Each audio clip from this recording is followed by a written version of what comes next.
வணக்கம் நட்புகளே. நான் கலாஸ்ரீரம் சக்திதாரிலிருந்து மனதோடு கொஞ்சம் வீடியோ சீரீஸ்ல உங்களை சந்திக்கிறதுல மிக்க மகிழ்ச்சி. கைத்தொழில் ஒன்றை கற்றுக்கொள், கவலை உனக்கில்லை ஒத்துக்கொள் அப்படின்னு நாமக்கல் கவிஞர் ராமலிங்கம் பிள்ளை அவர்கள் சொல்லியிருக்காங்க. அதை நம்ம பாடத்துல படிச்சிருப்போம். ஸ்கூல்ல எல்லாம் முன்னெல்லாம் இந்த மாதிரி எக்ஸ்ட்ரா கரிக்குலர் ஆக்டிவிட்டிஸ் சொல்லி கொடுத்துட்டு இருந்தாங்க. அதெல்லாம் நமக்கு தைக்கிறதாகட்டும், கூட பின்றதாகட்டும், எம்ப்ராய்டரி இதெல்லாம் சொல்லி கொடுத்துட்டு இருந்தாங்க. இப்ப அதெல்லாம் இல்லை. ஸ்கூல்ல பாடம் மட்டும்தான் படிக்கிறதுக்கான வாய்ப்பு இருக்கு.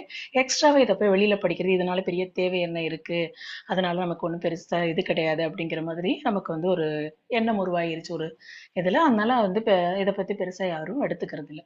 ஆனா கைத்தொழில் ஒன்னே ஒரு கைத்தொழில் நம்ம கத்துக்கும் பொழுது அது நம்மளுடைய வாழ்வாதாரத்துக்கும் நமக்கு உதவும். அப்படிங்கிறதுனாலதான் கைத்தொழில் ஒன்றை கற்றுக்கொள், கவலை உனக்கு இல்லையே ஒத்துக்கொள் அப்படின்னு சொல்லியிருக்காங்க.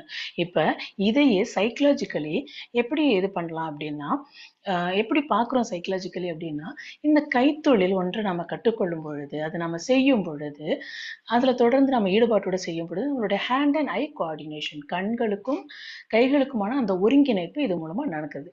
இதனால என்ன ஆகுது அப்படின்னா, நம்மளுடைய மனக்கவலை, மனசுல இருக்கக்கூடிய வலி அது டைவர்ட் ஆகி நம்ம அதுல இருந்து அதை பத்தியே நினைச்சு உழண்டுகிட்டு இருக்காம அதுல இருந்து டைவர்ட் ஆகி நாம நம்மளுடைய வேலை மேல நம்மளுடைய கவனத்தை வச்சிருக்கிறதுனால மனசு ரிலாக்ஸ் ஆகுது அப்படிங்கிறது ஒரு அறிவியலாளர்கள் சைக்கலாஜிஸ்ட் அவங்க கண்டுபிடிச்சிருக்கிற ஒரு விஷயம். ஸோ இது இந்த ஹேண்ட் அண்ட் ஐ கோஆர்டினேஷன் கொடுக்கறதுல இன்னொரு பெனிஃபிட் என்ன ஆகும் அப்படின்னா, மூப்பு ஆகும் பொழுது நமக்கு ஞாபக மறதி ஏற்படும். அந்த ஞாபக மறதி இப்ப தவிர்க்கப்படும். அல்சைமர் போன்ற வியாதிகள் வராது.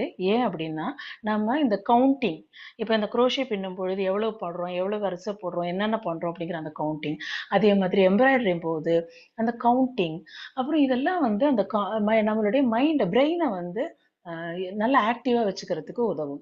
அதனால நமக்கு தெரிஞ்ச வகையில இப்ப கூட எந்த தாமதமும் ஏற்படலை, எதுக்குமே கற்றலுக்கு வயதே கிடையாதுங்கிறதுனால இப்பவும் உங்களால முடிஞ்ச அளவுக்கு ஏதாவது ஒரு கைத்தொழில கத்துக்கிறதுக்கு பாருங்க.